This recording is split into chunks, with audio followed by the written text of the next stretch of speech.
This young man doesn't just represent black America. This young man represents all minorities for this moment right here.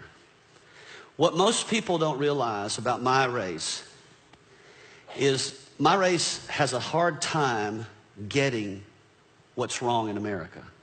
We have a challenge.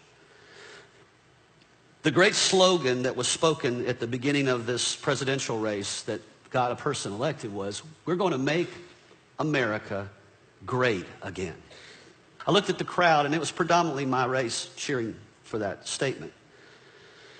And I thought to myself, okay, if I'm going to be a Christian, I need to filter that statement through the lens of other races, not just my own. I was thinking to myself, okay, if I'm a black person, maybe a young black man in America, when was there a season of time in the last 240-something years that America was great for you? In the beginning of our nation, 1700s, we brought a lot of people like this young man from Africa by the millions.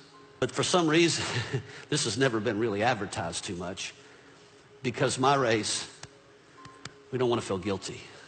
Then we also have to live with the fact that we also conquered Native Americans as well.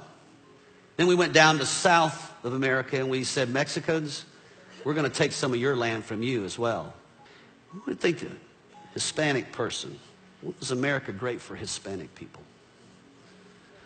When was America great for Native Americans? What about Asians? Was it great when Pearl Harbor happened and we took 120,000 Japanese from their homes in California, put them in camps for 4 years? Was that great? The only people that could honestly say maybe America was great would be me, my race. It was great for us. We had a lot of folks like this young man and other people serving us. And now, over the last few years, some of those people are rising up and they've had enough.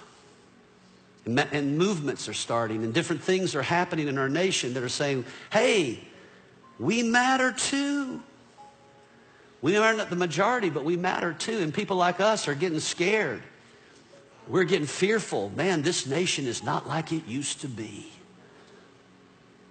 Are we filtering that through the eyes of Jesus? Or are we filtering that through the eyes of our race?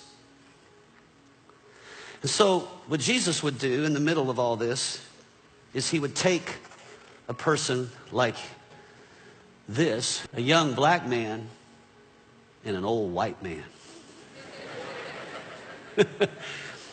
We probably don't have a lot of things in common. The way we grew up, the society we live in. I don't get in my car and worry about a cop pulling me over. I don't worry about being treated unjustly in society like you do. I don't grow up with fear. Don't have those concerns, but I have them for you. And I care about you. And we've become a nation where God's no longer ruling over us. And that's why we're so angry at each other. And we're fighting with one another, and we're in division over each other.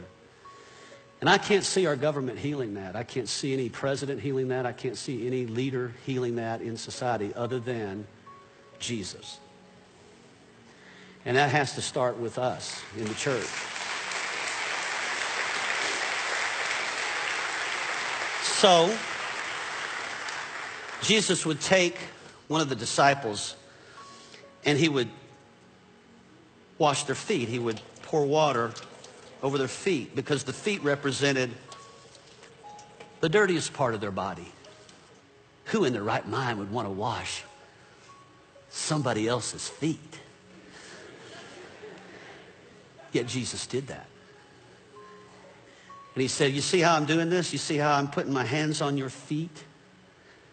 What I'm saying by that is I'm trying to get you to see something. You're valuable to me. I'm not superior to you. You are just as valuable as I am. I know society hasn't told you that, and I know circumstances in life haven't told you that, and I know history hasn't told you that, but God says that about you. God accepts you. You're my brother. I'm your brother. More of this needs to happen. And so maybe it starts with us in the church. Maybe it starts with the people that are in this church, that we would just say, you know, regardless of our history together, what if we just started loving each other and serving each other and maybe washing each other's feet? I value you. I care what happens to you. I care what you experience in America. I care about the hurts and the wounds of your past. I care about the history of my race against your race. And I'm sorry. I repent. I didn't do it myself personally, but I take responsibility for my own race. Because Jesus didn't do anything to hurt people, but he took responsibility for them. We need healing in this relationship.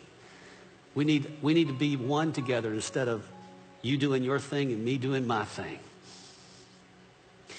And so you're a good representation, not just of Black America. You're a good representation of all people that maybe haven't been treated with value, wherever they're from.